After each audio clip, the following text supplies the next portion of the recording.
plec de aici 300 km să mă culc, mă trezesc la 6 dimineața, 7 și plec cam între la Malaga.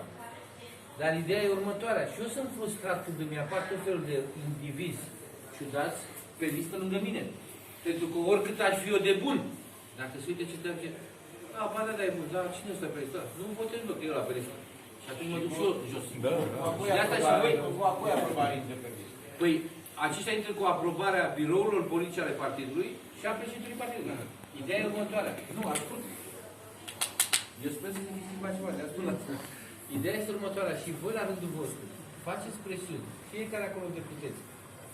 Ca cei de acasă care fac listele de partid, să pună pe listele de partid oameni onești și competenți. Nu trebuie neapărat să ai bani ca să intri pe o listă de partid. Vă mărturisesc. Și nu este o laudă. Trăiesc din salariu. Și să mor eu sunt un fericit. Da? Aici e o problemă. Cine, doamna, nu ați fost acolo, nu de